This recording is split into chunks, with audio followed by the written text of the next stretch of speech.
Hello students, Namaskar. Today we will learn integration by partial fraction method.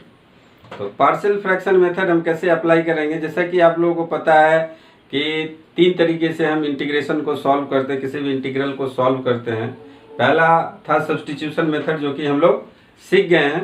दूसरा है partial fraction method जो कि आज हम सीखेंगे। एक्सरसाइज 7.5 में सारे के सारे क्वेश्चन इसी मेथड से सॉल्व होंगे और फिर इसके अगला एक्सरसाइज में फिर देखेंगे इंटीग्रेशन बाय पार्ट्स। तो पार्शियल फ्रैक्शन मेथड में फंक्शन जो होगा रेशनल फॉर्म में होगा, प्रॉपर रेशनल फॉर्म में होना चाहिए। जैसे रेशनल फंक्शन क्या होता है, रेशनल फंक्शन जो होगा वो डिफाइंड होता है रेशनल फंक्शन। ये जो इंटीग्रल होगा px अपॉन qx के फॉर्म में होगा। px मतलब कि ये पॉलिनोमियल है कोई, ये भी कोई दूसरा पॉलिनोमियल है। तो यदि दो पॉलिनोमियल इस फॉर्म में हो, पी बाई क्यू के फॉर्म में हो, तो उसको हम लोग रेशनल फंक्शन बोलेंगे। फिर इसमें आता है प्रॉपर रेशनल फंक्शन। तो प्रॉपर रेशनल फंक्शन क्या है, तो प्रॉपर रेशनल फंक्शन हम उसे कहेंगे जिसमें डिनोमिनेटर का डिग्री न्यूमरेटर से क्या हो, ज्यादा हो, या न्यूमरेटर का डिग्री डिनोमिनेटर से कम हो। तो यदि डिग्री ऑफ न्यूमरेटर कहने का मतलब है px is less than degree of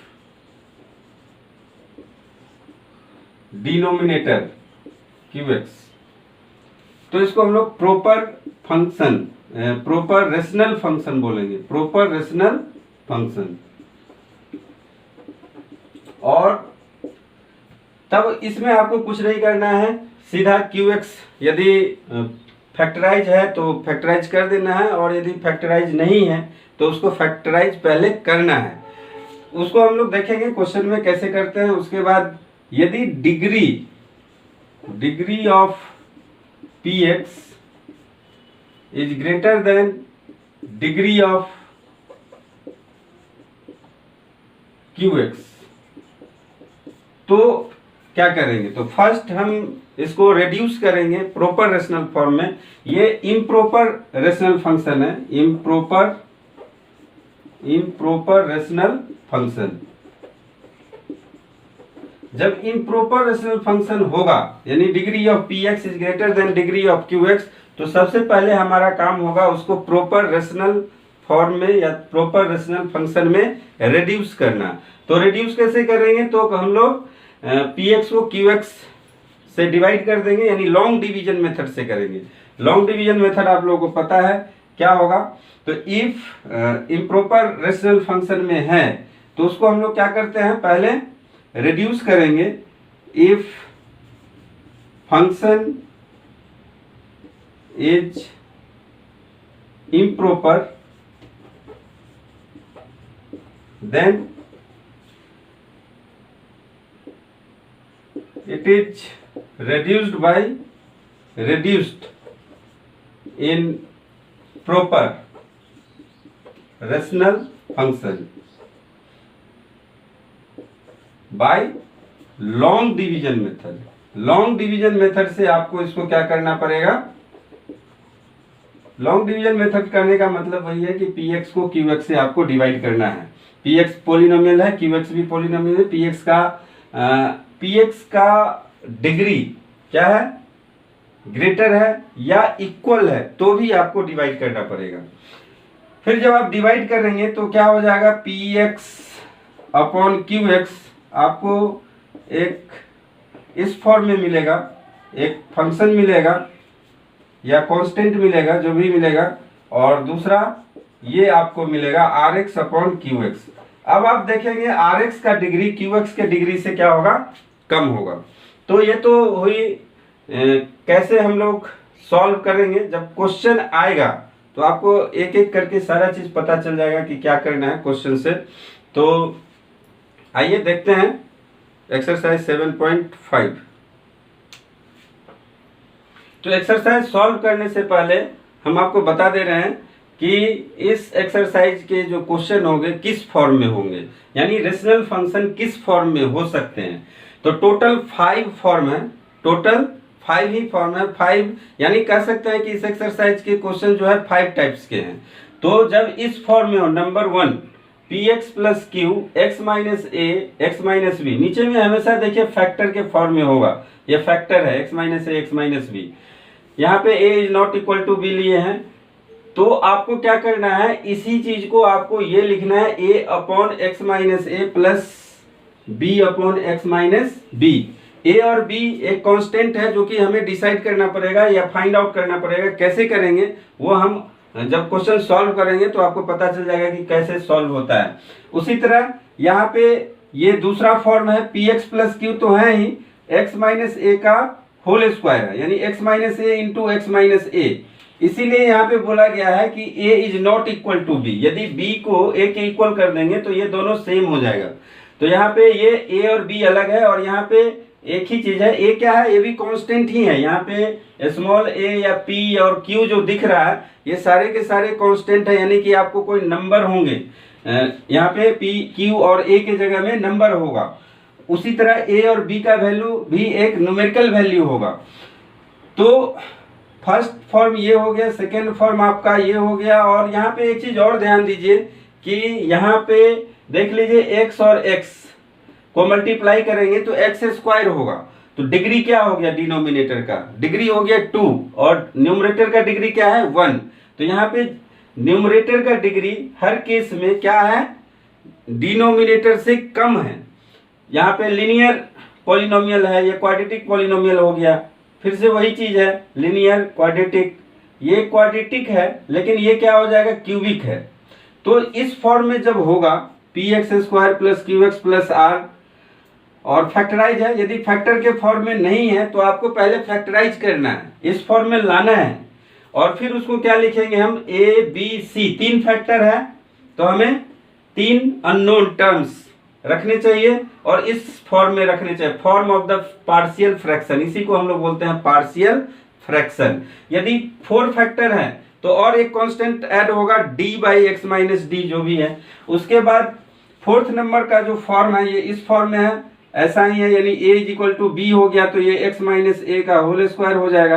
अब अभी भी क्या है, ये क्वाड्रेटिक है, डिग्री 2 है और इसका डिग्री 3 है, प्रॉपर रेशनल फॉर्म में सभी क्या है, प्रॉपर रेशनल फंक्शन है। और इस केस में फिर से आपको क्या लिखना है, a upon x minus a b upon x minus a square, बस इसको ध्यान रखिएगा। यहाँ पे x माइनस ए और b के साथ जो लगाइए या c के साथ लगाइए, किसी एक के साथ, ये कोई जरूरी नहीं कि b के नीचे में x माइनस ए होल स्क्वायर ही होगा, हम c के नीचे भी रख सकते हैं और b के नीचे में x माइनस बी रख सकते हैं। उसी तरह 5th नंबर जो फॉर्म है वो P x square plus Q x plus R upon x minus A X square plus B x plus C. अब देखिए ये जो है फैक्टराइज नहीं हो रहा है, ये क्वाड्रेटिक फॉर्म में होगा और ये फैक्टराइज नहीं होगा, यानी ये क्वाड्रेटिक फॉर्म में जब होगा तो a अपॉन एक्स माइनस ए तो होगा ही, थोड़ा सा इसमें आपको चेंज करना पड़ेगा। ये चूंकि क्वाड्रेटिक है तो इसका न्यूमरेटर क्या मिलेगा आपको, लिनियर मिलेगा, इसलिए B x plus C upon x square plus B x plus C लेकर के आपको सॉल्व करना पड़ेगा। तो ए बी सी का वैल्यू कैसे कैलकुलेट है, मेन यही चीज है, ए बी सी का वैल्यू फाइंड आउट करना, और ये फाइंड आउट हो गया तो आपका क्वेश्चन बहुत ही आसानी से सॉल्व होगा। और मैं बताऊंगा ऐसा ट्रिक कि आसानी से आप ए और बी और सी का वैल्यू फाइंड आउट कर सकते हैं। देखते हैं पहला क्वेश्चन। तो पहला क्वेश्चन इस फॉर्म में है x upon x plus 1 x plus 2। तो फैक्टर के फॉर्म में पहले से है, हमें कुछ करना नहीं है, फैक्टर के फॉर्म में नहीं होगा तो पहले फैक्टराइज करना है। इसको हम लोग लिख सकते हैं a अपॉन एक्स प्लस 1, ये फैक्टर है पार्शियल फ्रैक्शन के फॉर्म में, और इसको हम लोग लिख सकते हैं, मान लिए कि ये इक्वल टू क्या है, दिस है। अब यदि a और b का वैल्यू फाइंड आउट हो जाए तो हमारा काम आसान हो जाएगा। तो कैसे a और b का वैल्यू फाइंड आउट होगा, तो आप क्या कीजिए, अब इसका एलसीएम ले लीजिए, और भी एक मेथड है जो मैं बताऊंगा तो आप डायरेक्ट कर लेंगे। तो x plus 1 into x plus 2, लेकिन इसको पहले पूरा समझिए, x plus 1 into x plus 2 इसका क्या होगा, एलसीएम होगा, और ये फिर क्या हो जाएगा, a into x plus two plus b into x plus one. X plus one है तो ये कैंसिल हो गया, तो एक्स प्लस टू बचा, ए में मल्टीप्लाई किया और फिर एक्स प्लस टू कैंसिल होगा, एक्स प्लस वन से मल्टीप्लाई कर दिया। इधर यही रखिए, सेम टू सेम रखिए, एक्स प्लस वन और एक्स प्लस टू। अब आप क्या देख रहे हैं कि डिनोमिनेटर इक्वल हो गया।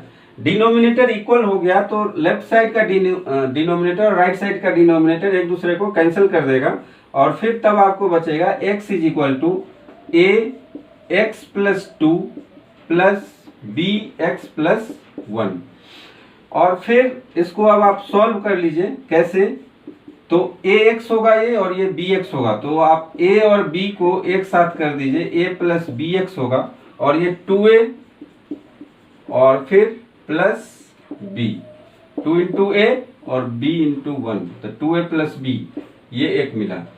अब देख सकते हैं कि कोई भी इक्वेशन है तो राइट साइड और लेफ्ट साइड इक्वल होना चाहिए। तो यहाँ पे a प्लस बी एक्स है और 2a प्लस बी है, लेफ्ट साइड में आपका सिर्फ x है, तो x का कोफिशिएंट क्या है, 1 है, और इधर x का कोफिशिएंट क्या है, a प्लस बी है। तो आप क्या लिख सकते हैं, a प्लस बी क्या होना चाहिए, 1 होना चाहिए, तभी x मिलेगा हमें, और ये क्या होना चाहिए, 0 होना चाहिए। तो 2a plus b is equal to 0 कर दीजिए, तो लेफ्ट साइड और राइट साइड क्या हो जाएगा, इक्वल हो जाएगा। अब a और b का वैल्यू आप फाइंड आउट कर सकते हैं, दो अननोन है और दो इक्वेशन है आपके पास। तो किसी भी इक्वेशन को सॉल्व करने के लिए जितने वेरिएबल होते हैं उतने नंबर ऑफ इक्वेशन है, तो आप आसानी से सॉल्व कर पाएंगे। तो 2a plus b is equal to 0 है, इसका मतलब 2a is equal to minus b हो जाएगा और a is equal to minus b upon 2 हो जाएगा। और b का a का वैल्यू यहाँ पे आप रख दीजिए इसमें, तो ये हो जाएगा minus b upon 2 plus b is equal to 1, और ये फिर आपको मिलेगा minus b upon 2 plus B upon 2 is equal to 1, और फिर b इज इक्वल टू 2 मिल गया।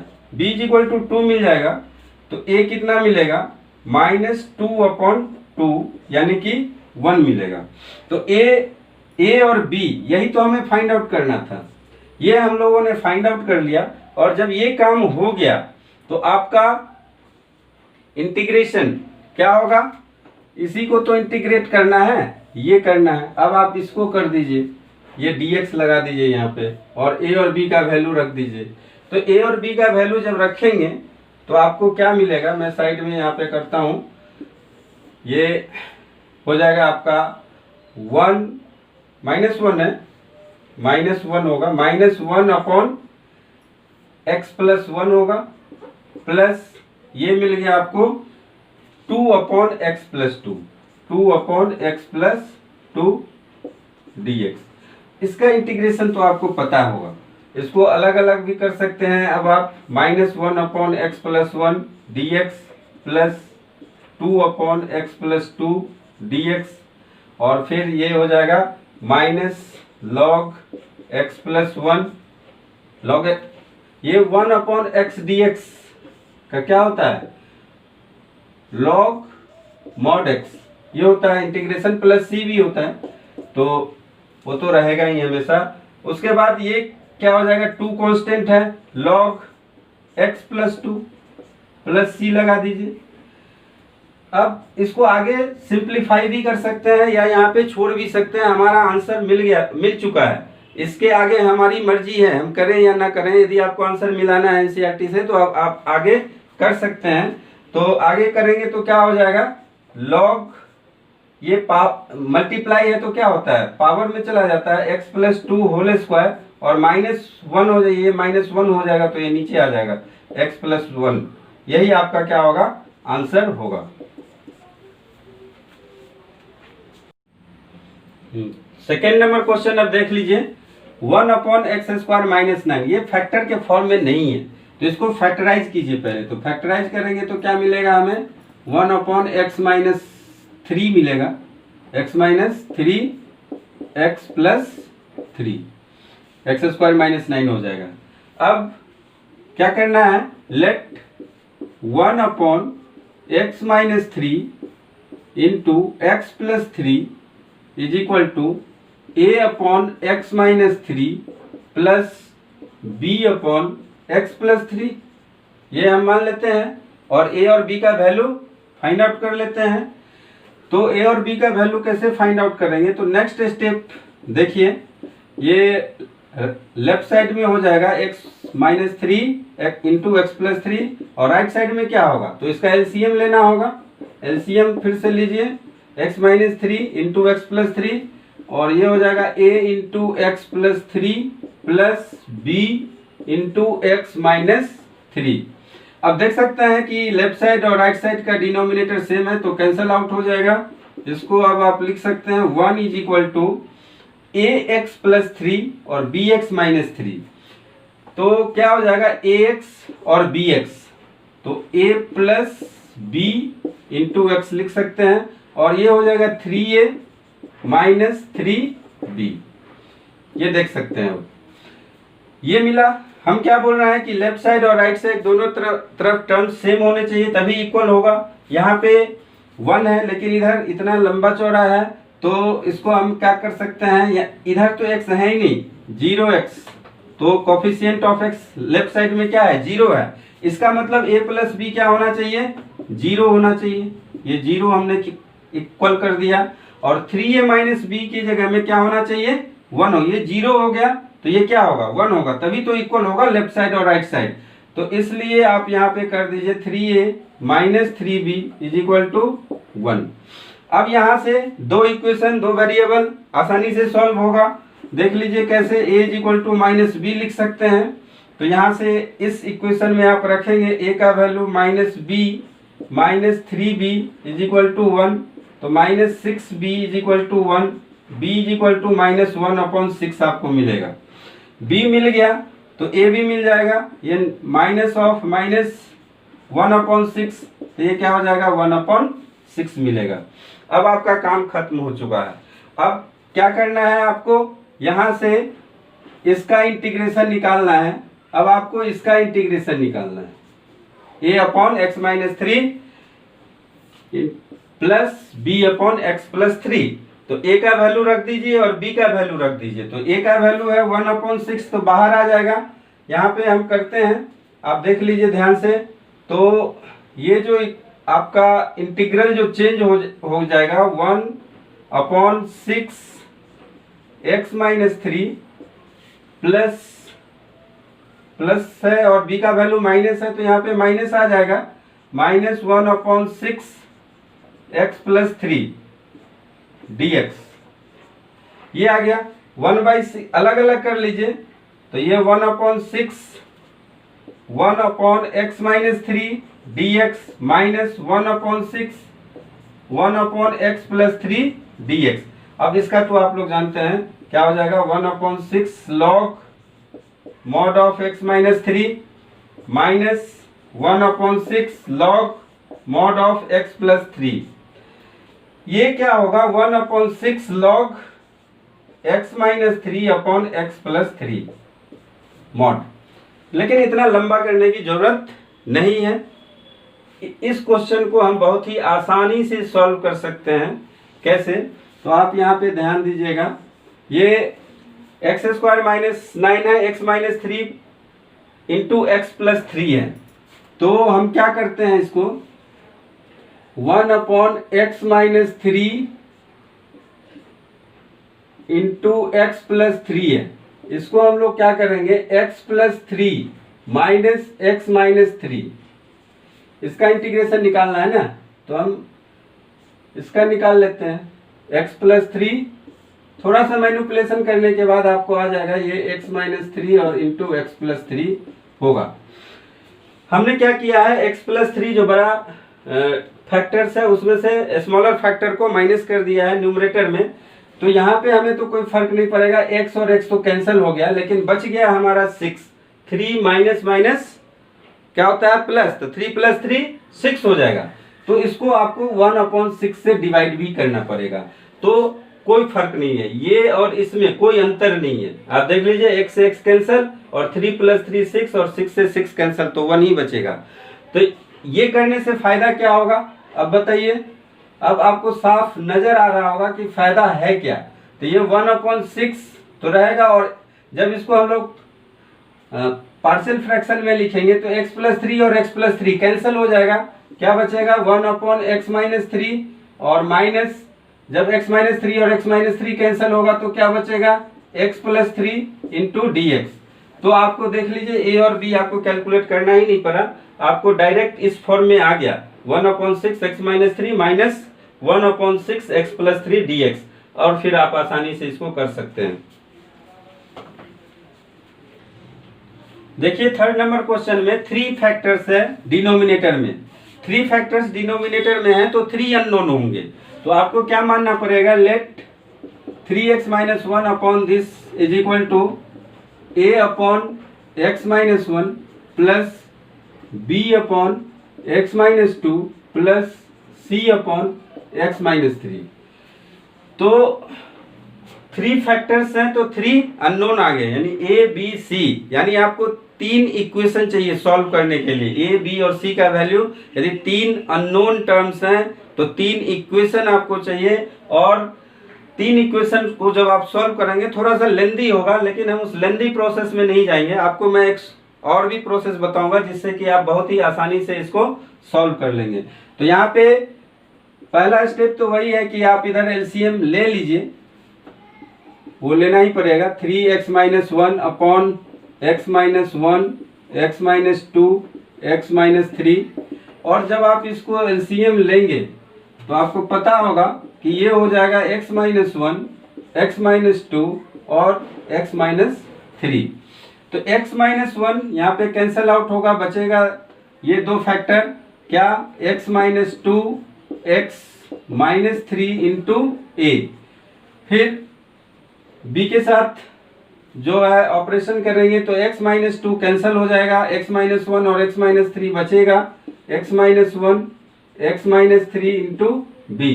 और फिर जब c के साथ थर्ड टर्म के साथ करेंगे तो x-3 कैंसिल आउट होगा और ये 2 टर्म बचेगा, x-1 x-2 c। अब ये इतना लंबा चौड़ा देख करके दिमाग किसी का भी घबराएगा, लेकिन घबराने की जरूरत नहीं है। यहाँ पे ये तो डिनोमिनेटर तो कैंसिल हो गया, दोनों तरफ सेम है। अब आप इसको लिखिए 3x-1 is equal to x-2 x-3 into A plus x-1 x-3 into B plus x-1 x-2 into C. अब आपको बताना है ए बी सी का वैल्यू, ए बी सी का वैल्यू आपको बताना है। तो क्या करना है, आप ए का वैल्यू बताना है तो इसमें क्या है 2 3 1 है 2 है 3 है, तो x is equal to 1 put कर दीजिए। ए के नीचे में क्या है x-1, तो -1 का जो होगा इनवर्स क्या हो जाएगा 1 हो जाएगा, तो x का वैल्यू क्या होगा 1, ये आप पुट कीजिए। तो put x is equal to 1, तो लेफ्ट साइड में क्या हो जाएगा 3 इंटू 1 -1, और ये हो जाएगा 1 - 2 1 - 3, यानी x जहां जहां है सब जगह 1 ही रखिए। तो देख लीजिए x जब आप यहाँ पे 1 रखेंगे तो क्या जादू होता है, 1 - 1 क्या हो जाएगा 0 होगा, और 0 हो जाएगा तो पूरा टर्म ही 0 हो जाएगा। उसी तरह जब आप x - 1 यहाँ पे 0 रखेंगे, सॉरी 1 रखेंगे तो 1 - 1 क्या हो जाएगा 0 हो जाएगा, और 0 होगा तो पूरा का पूरा टर्म 0 हो जाएगा। तो ये टर्म पूरा 0, ये टर्म पूरा 0, बचा सिर्फ ये, और इसमें क्या है a, तो a को तो अब यहाँ से आप कैलकुलेट कर सकते हैं। तो देखिए अब कैलकुलेट करने के बाद क्या बचेगा 3 - 1 2 होगा, और ये 1 - 2 -1, और ये भी -2a। तो देख सकते हैं अब माइनस माइनस प्लस हो जाएगा, a इज इक्वल टू 1 मिल गया, a इज इक्वल टू 1 मिला। उसी तरह b आपको देखना है, तो b के नीचे में क्या है x - 2, तो -2 का इनवर्स क्या हो जाएगा 2 हो जाएगा। तो इसको हम लोग x is equal to 2 put करते हैं, तो x is equal to 2 put करेंगे इस इक्वेशन में, put x is equal to 2, तो ये हो जाएगा 3 इंटू 2 - 1 इज इक्वल टू, ये 2 - 2 0 हो जाएगा, ये टर्म भी 0 हो जाएगा, बचेगा क्या b वाला टर्म सिर्फ बचेगा। तो ये हो जाएगा 2 माइनस 1 और 2 माइनस 3 इंटू बी। तो ये हो जाएगा 6 और 5 और ये 1 इंटू माइनस 1 इंटू बी। तो b इज इक्वल टू -5 निकल गया डायरेक्ट। उसके बाद अब c का वैल्यू आपको पता करना है। तो c के नीचे में क्या है, x माइनस 3, तो आपको x is equal to 3 put करना है। x is equal to 3 put कीजिए। तो put x is equal to 3, x is equal to 3 put करेंगे तो x इज इक्वल टू 3, देखिए ये वाला टर्म 0 हो जाएगा क्योंकि 3 माइनस 3 0, ये भी 3 माइनस 3 0 बचेगा ये। तो लेफ्ट साइड में हो जाएगा 3 into 3 minus 1 is equal to, इधर होगा 3 माइनस 1 3 माइनस 2 इंटू सी, ये हो गया 8 और ये हो गया 3 माइनस 1 2 2c, तो c इज इक्वल टू 4। देखिए कितना काम आसान हो गया। a इज इक्वल टू क्या है 1 है, b इज इक्वल टू क्या है -5 है और c इज इक्वल टू कितना है 4 है। अब आपको क्या करना है, इसका इंटीग्रेशन निकालना है। तो 1 upon x minus 1 plus b का वैल्यू -5 है, तो -5 अपॉन, तो माइनस को यहाँ पे रख दीजिए, -5 upon x minus 2 plus c का वैल्यू 4 है, तो 4 अपॉन एक्स माइनस 3 dx। फिर इसका तो आप जानते हैं log x माइनस 1 होगा, -5 log x माइनस 2 होगा और इसका 4 log x माइनस 3 होगा। तो ये आपका आंसर होगा, यहाँ पे भी छोड़ सकते हैं, आगे सिंप्लीफाई भी कर सकते हैं।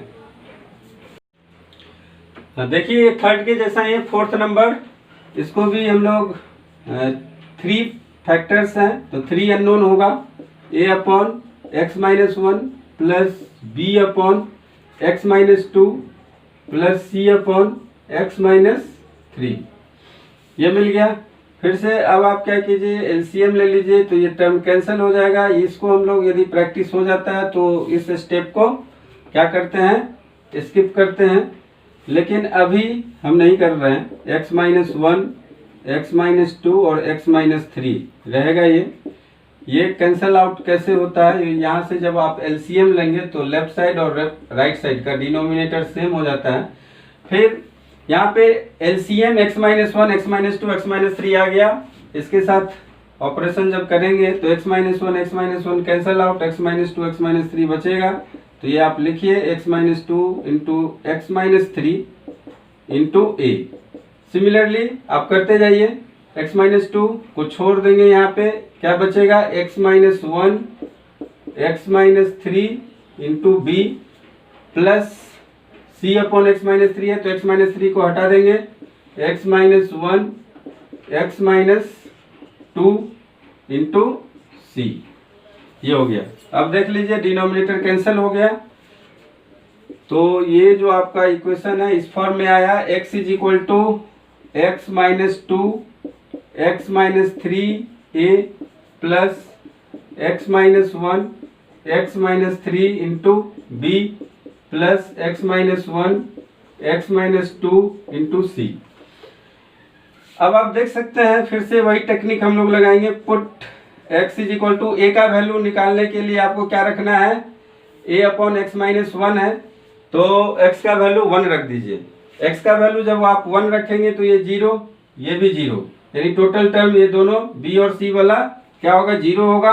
बचेगा आपको a वाला टर्म, तो a वाला टर्म कितना होगा, तो हमको रखना क्या है, put x is equal to 1, तो लेफ्ट साइड हो गया 1, इधर राइट साइड में 1 minus 2 1 minus 3 into a।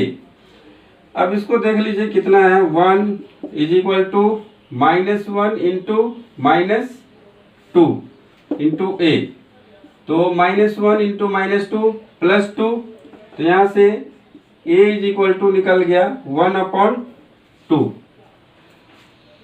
x minus 2 और x माइनस 3 है, x माइनस 1 जब रखेंगे तो इतना ही आना चाहिए। b का वैल्यू देखते हैं, b निकालने के लिए आपको क्या करना पड़ेगा, x इज इक्वल टू 2 रखना पड़ेगा, तो ये टर्म 0 और ये टर्म 0, बचेगा क्या, ये बीच वाला टर्म b वाला, तो put x is equal to 2, तो इस तरफ क्या हो गया आपका 2 हो जाएगा, और लेफ्ट साइड में और राइट साइड में क्या हो जाएगा 2 - 1 2 - 3 इंटू बी, और फिर ये 2 = 2 - 1 1, और ये -1 इंटू बी, तो b = हो गया -2।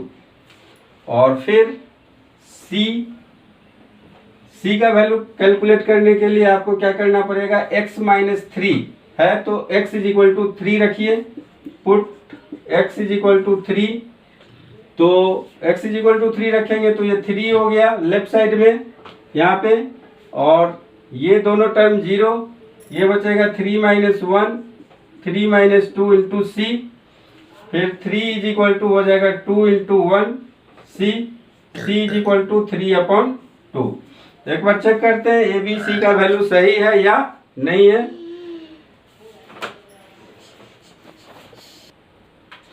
तो ए बी सी का वैल्यू सही है, मिल गया।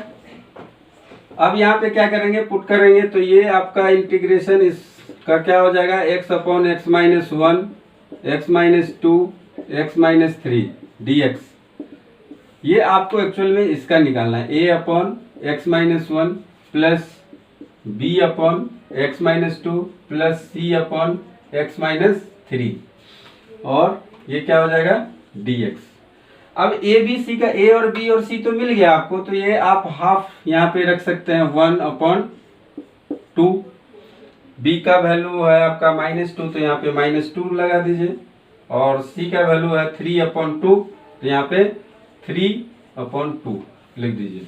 ये है आपका, इसको हमने इसमें कन्वर्ट कर लिया, और ये इजिली इंटीग्रेबल फॉर्म में है। इजिली इंटीग्रेबल फॉर्म में कैसे है, तो 1/2 तो क्या हो जाएगा, बाहर आ जाएगा, और x - 1 का क्या हो जाएगा, log mod of x - 1, ये प्लस माइनस माइनस हो जाएगा, 2 बाहर आ जाएगा, और 1/x - 2 का log mod of x - 2, और ये 3/2 कांस्टेंट है, बाहर ले लीजिए, log x - 3 mod plus c लगा दीजिए।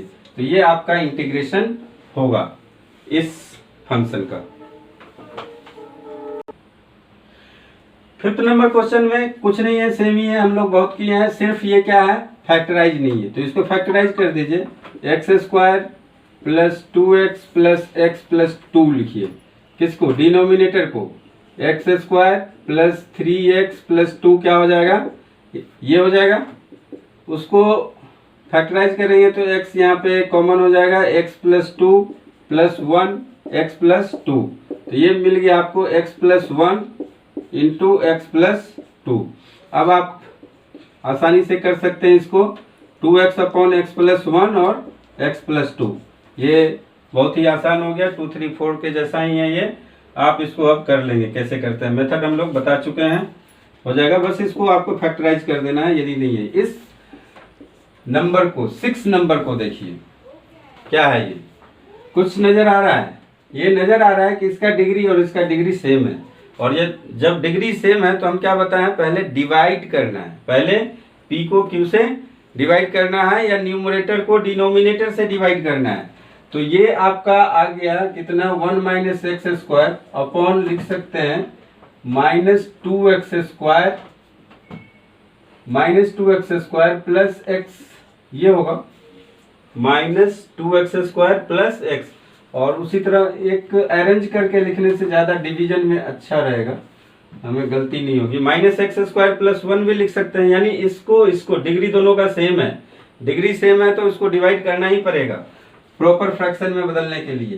तो आप पहले डिवाइड कीजिए, -2x² प्लस x से डिवाइड करना है किसको, -x² प्लस 1 को, तो -2 है, यहाँ पे -x है, तो हाफ से कर सकते हैं, हाफ से कीजिए, तो हाफ से करेंगे तो ये कितना हो जाएगा, -x² हो जाएगा, और ये plus x into plus half, तो हाफ x होगा। क्या करना है, माइनस करते हैं, ये प्लस हो जाएगा, माइनस करने से साइन चेंज हो जाता है, तो x² कैंसिल, ये बचा आपका -12x प्लस 1।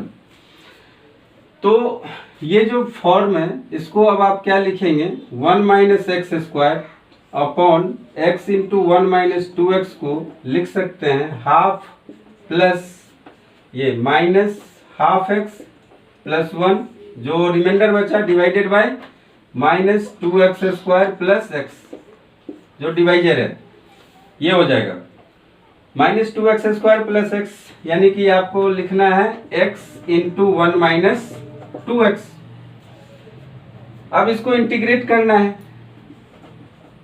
यानी इसको इंटीग्रेट करना है, तो हाफ का इंटीग्रेशन भी होगा और फिर ये किस में आ गया, पार्शियल फ्रैक्शन मेथड से ये फिर से सॉल्व होगा।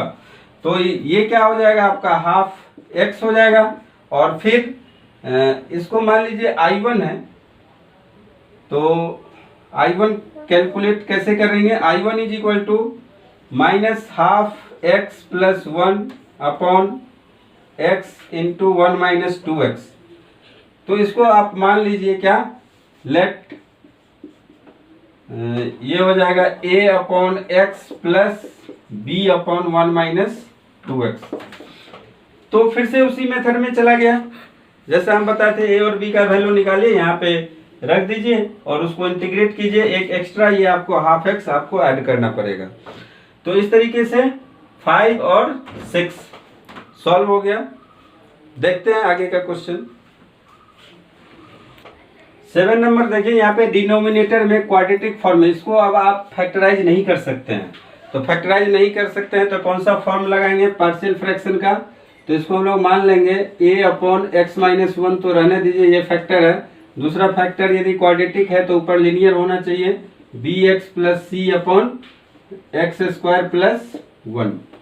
ये आप यहाँ पे इस तरीके से पार्शियल फ्रैक्शन में लिख सकते हैं। दूसरा स्टेप वही है, x upon x square plus 1 into x minus 1 is equal to a upon x minus 1 plus, sorry इसको हम लोग एलसीएम ले ही लेते हैं, तो ये हो जाएगा x minus 1 into x square plus 1। तो ये हो जाएगा a into x square plus 1 plus B x plus c x minus 1, ये होगा। तो ये देखिए यहाँ से डिनोमिनेटर उड़ गया, कहाँ उड़ गया, ऊपर नहीं, कट गया, कट भी नहीं गया, ये कैंसिल हो गया। तो ये x इज इक्वल टू क्या हो जाएगा, a x square plus 1 plus B x plus c into x minus 1। अब आपको क्या करना है, x इज इक्वल टू 1 जब रखेंगे तो a तो मिल जाएगा आसानी से, तो पहले a फाइंड आउट कर लेते हैं। तो put x is equal to 1, तो ये 1 होगा, और इधर क्या हो जाएगा 1 प्लस 1 2a, यानी a इज इक्वल टू क्या हो जाएगा हाफ। अब समस्या है b और c के लिए, तो b और c के लिए समस्या है, तो b के साथ क्या है x है, तो x को 0 रखिए, x को क्या रखिए 0 रखिए, तो c भी फाइंड आउट होगा। Put x is equal to 0, x is equal to 0 रखेंगे तो लेफ्ट साइड 0 हो गया, लेफ्ट साइड 0 होगा, और राइट साइड ये भी क्या हो जाएगा a इंटू 0 स्क्वायर प्लस 1, और b तो 0 हो जाएगा, b इंटू 0 0 प्लस c है c इंटू 0 माइनस 1। तो यहाँ पे आपको मिलेगा 0 is equal to a minus C, a minus C मिल गया, और a आपका हाफ है, तो a हाफ है तो c कितना होगा 0 is equal to half minus c means c is equal to half, तो c भी मिल गया। अब समस्या है कि b कैसे मिलेगा, तो b मिलेगा x इज इक्वल टू कुछ भी रख दीजिए, दोनों तरफ अपनी मर्जी से रख दीजिए, 0 और 1 को छोड़ के रखिए, ठीक है।